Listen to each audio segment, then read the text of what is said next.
أعوذ بالله من الشيطان اللعين الرجيم. بسم الله الرحمن الرحيم. إن الله ملائكته يصلون على النبي يا أيها الذين آمنوا صلوا عليه وسلموا تسليما. اللهم صل على محمد وآل محمد. بسم الله الرحمن الرحيم.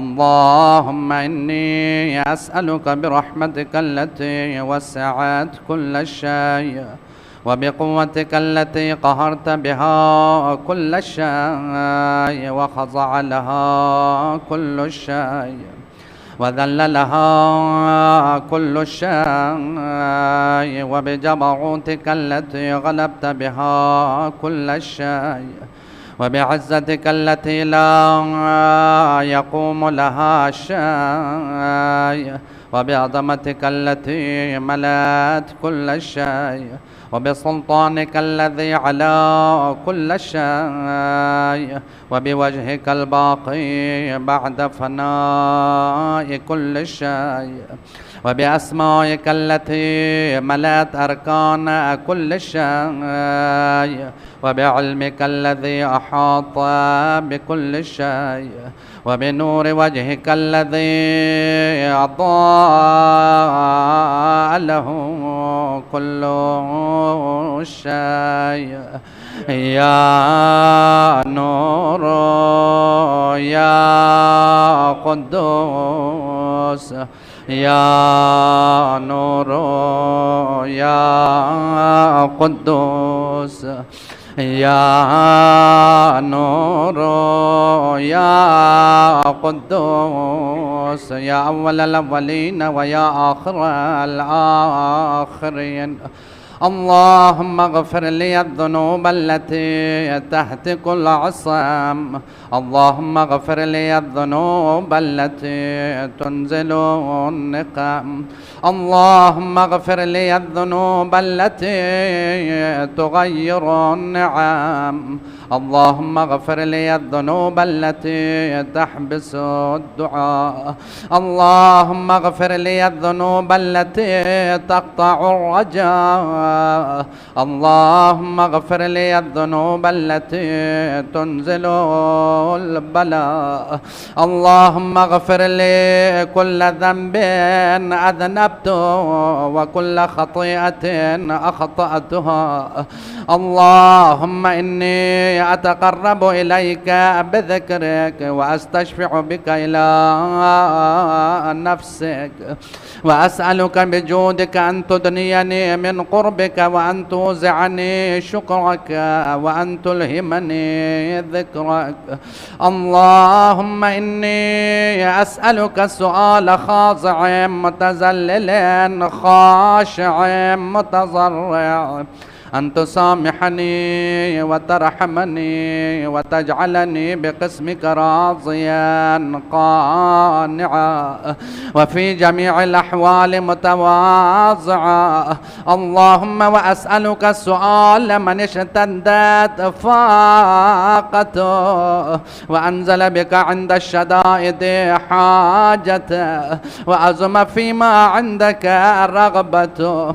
اللهم أزم سلطانك وعلى مكانك وخفي مكرك وظهر أمرك وغلب قهرك وجرت قدرتك ولا يمكن الفرار من حكومتك. اللهم لا أجد لذنوبي غافرا ولا لقبائحي ساترا ولا لشيء من عملي القبيح بالحسن مبدلا غيرك. لا إله إلا أنت سبحانك وبحمدك ظلمت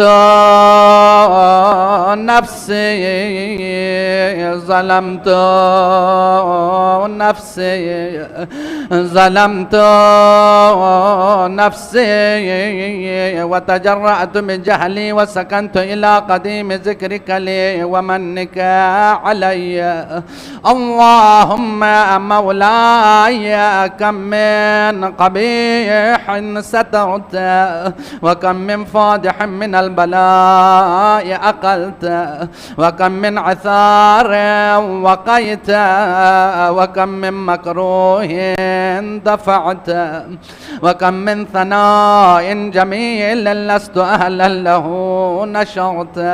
اللهم أعظم بلائي وأفرط بي سوء حالي وقصرت بي أعمالي وقعدت بي أغلالي وحبسني عن نفعي بعد آمالي وخدعني الدنيا بغرورها ونفسي بجنايتها ومطالي يا سيدي. فأسألك بعزتك ألا يحجب عنك دعائي سوء عملي وفعالي ولا تفضحني بخفي ما اطلعت عليه من سر ولا تعاجلني بالعقوبة على ما عملته في خلواتي من سوء فعلي وإساءتي ودوام تفريطي وجهالتي وكثرة شهواتي وغفلتي. وكن اللهم بعزتك لي في كل الأحوال رؤوفا وعلي في جميع الأمور أطوفا. إلهي وربي من لي غيرك أسأله كشف ضري والنظر في أمري. إلهي ومولاي أجريت علي حكما اتبعت فيه هوى نفسي ولم احترس فيه من تزيين عدوي فغرني بما أهوى وأسعده على ذلك القضاء فتجاوزت بما جرى علي من ذلك بعض حدودك وخالفت بعض أوامرك فلك الحمد علي في جميع ذلك ولا حجة لي فيما جرى علي فيه قضاؤك وألزمني حكمك وبلاؤك. وقد أتيتك يا إلهي بعد تقصيري وإسرافي على نفسي معتذرا نادما منكسرا مستقيلا مستغفرا منيبا مقرا مذعنا معترفا لا أجد مفرا مما كان مني ولا مفزعا أتوجه إليه في أمري غير قبولك عذري وإدخالك إياي في سعة من رحمتك. اللهم فاقبل عذري ورحم شدة ضري وفكني من شد وثاقي. يا رب ارحم ضعف بدني يا رب ارحم ضعف بدني يا رب ارحم ضعف بدني ورقة جلدي ودقة عزمي يا من بدأ خلقي وذكري وتربيتي وبري وتغذيتي. هبني لابتداء كرمك وسالف برك بي يا إلهي وسيدي وربي. أتراك معذبي بنارك بعد توحيدك وبعد ما انطوى عليه قلبي من معرفتك ولهج به لساني من ذكرك واعتقده ضميري من حبك وبعد الصدق اعترافي ودعائي خاضعا لربوبيتك. هيهات هيهات أنت أكرم من أن تضيع من ربيت أو تبعد من أدنيت أو تشرد من آويته أو تسلم إلى البلاء من كفيته ورحمت. وليت شعري يا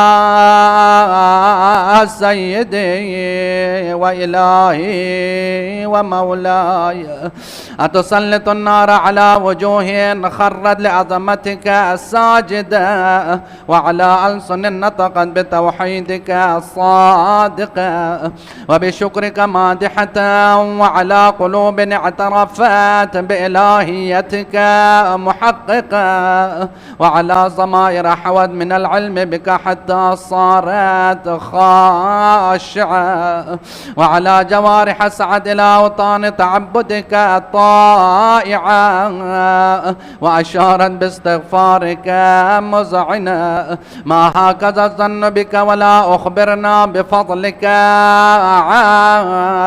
عنك يا كريم يا رب يا كريم يا رب يا كريم يا رب. وأنت تعلم ضعفي عن قليل من بلاء الدنيا وعقوباتها وما يجري فيها من المكاره على أهلها على أن ذلك بلاء ومكروه قليل مكثه يسير بقاؤه قصير مدته.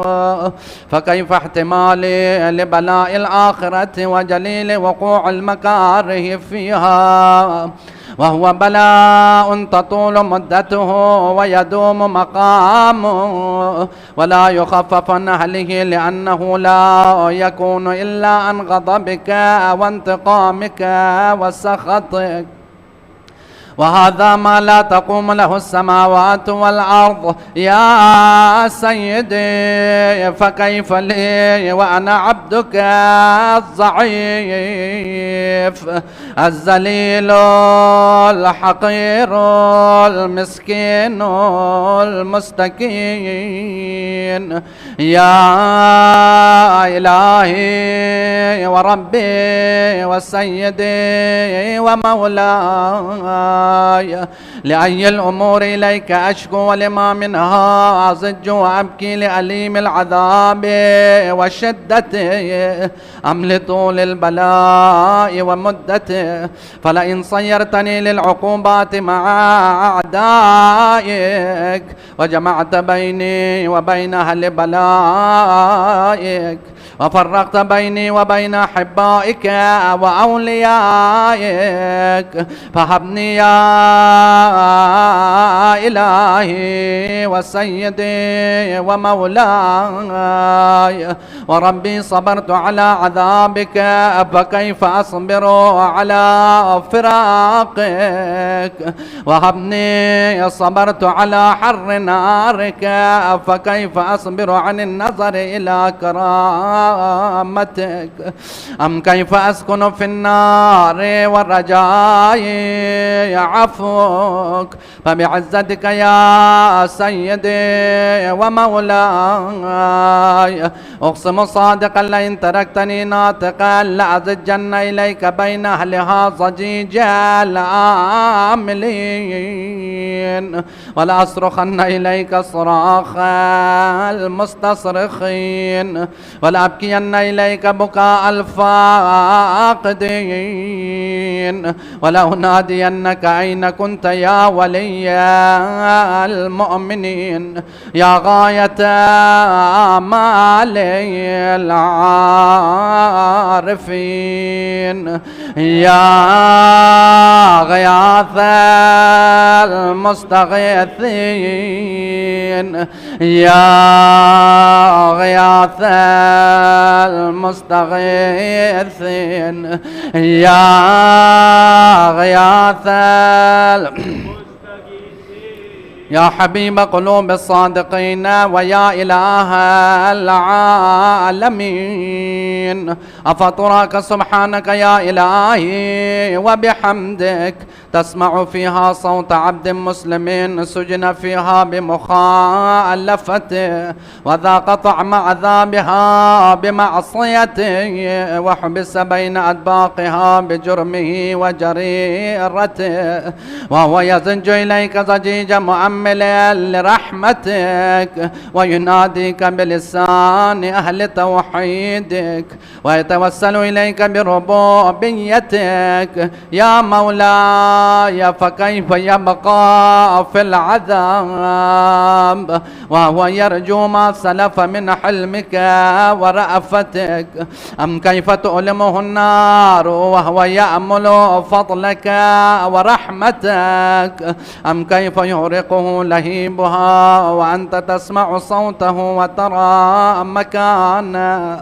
أم كيف يشتمل عليه زفيرها وأنت تعلم ضعفا أم كيف يتقلقل بين أدباقها وأنت تعلم الصدق أم كيف تجره زبانيتها وهو يناديك يا رب أم كيف يرجو فضلك في عتقه منها فتتركه فيها هيهات هيهات ما ذلك الظن بك ولا المعروف من فضلك ولا مشبه لما عملت به الموحدين من برك وإحسانك فباليقين أقطع لولا ما حكمت به من تعذيب جاحديك وقضيت به من إخلاد معاندك لجعلت النار كلها بردا وسلاما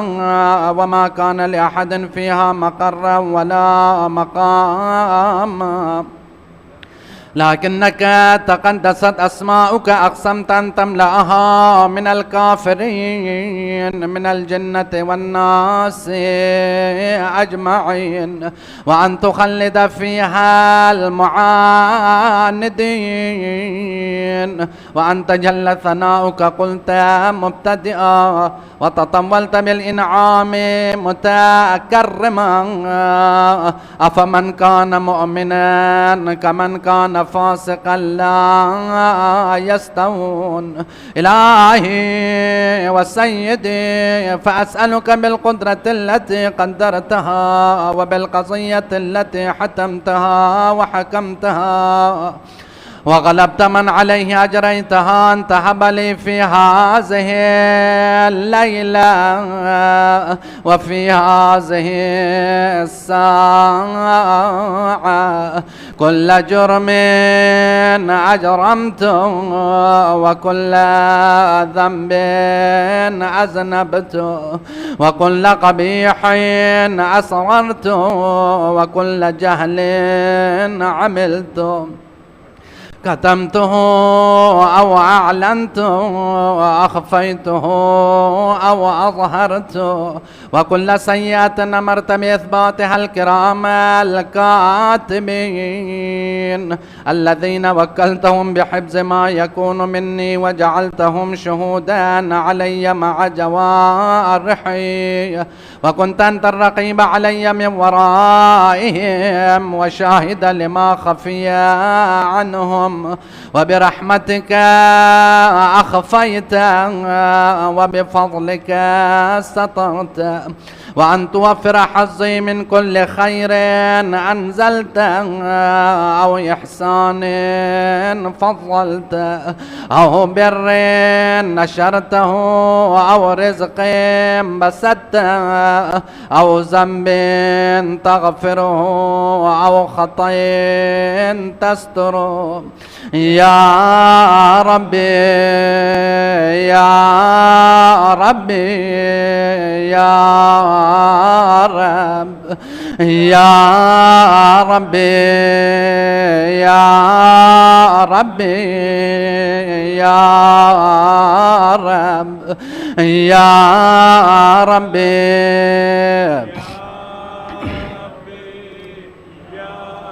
يا إلهي وسيدي ومولاي ومالك رقيا من بيده ناصيتي يا عليما بضري ومسكنتي يا خبيرا بفقري وفاقتي يا ربي يا ربي يا رب يا ربي يا ربي يا رب يا ربي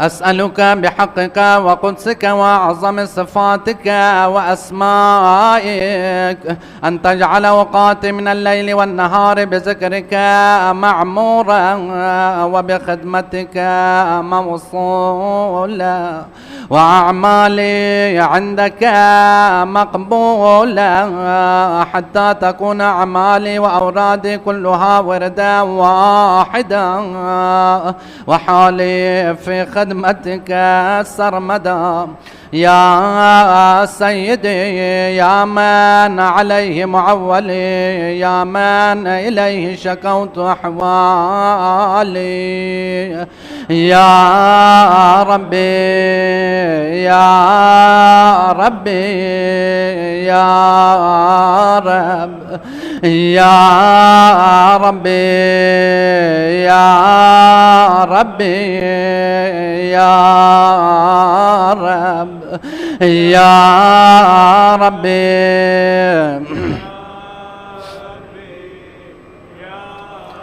قم على خدمتك جوارحي واشدد على العزيمة جوانحي وحملي الجد في خشيتك والدوام في الاتصال بخدمتك حتى أسرح إليك في ميادين السابقين وأسرع إليك في البارزين وأشتاق إلى قربك في المشتاقين وأدنو منك دنو المخلصين وأخافك مخافة الموقنين وأجتمع في جوارك مع المؤمنين اللهم ومن أرادني بسوء فأرد ومن كادني فكد واجعلني من أحسن عبيدك نصيبا عندك وأقربهم منزلة منك وأخصهم زلفة لديك فإنه لا ينال ذلك إلا بفضلك وجد لي بجودك واعطف علي بمجدك واحفظني برحمتك واجعل لساني بذكرك لهجا وقلبي بحبك متيما ومن علي بحسن إجابتك وعقلني عثرتي واغفر زلتي فإنك قضيت على عبادك بعبادتك وأمرتهم بدعائك وضمنت لهم الإجابة فإليك يا ربي نصبت وجهي وإليك يا ربي مددت يدي فبعزتك استجب لي دعائي وبلغني مناي ولا تقطع من فضلك رجائي واكفني شر الجن والإنس من أعدائي يا سريع الرضا يا سريع الرضا يا سريع الرضا يغفر لمن لا يملك إلا الدعاء فإنك فعال لما تشاء يا من اسمه دواء وذكره الشفاء يا من اسمه دواء وذكره الشفاء وطاعته غنى ارحم من رأس ماله الرجاء وسلاحه البكاء يا سابغ النعم يا دافع النقم يا نور المستوحشين في الظلام يا عالما لا يعلم صل على محمد وآل محمد وافعل بما أنت أهل ولا تفعل بما أنا أهل وصلى الله على رسوله والأئمة الميامين من آله وسلم تسليما كثيرا كثيرا اللهم محمد وآل محمد وعجل فرجه.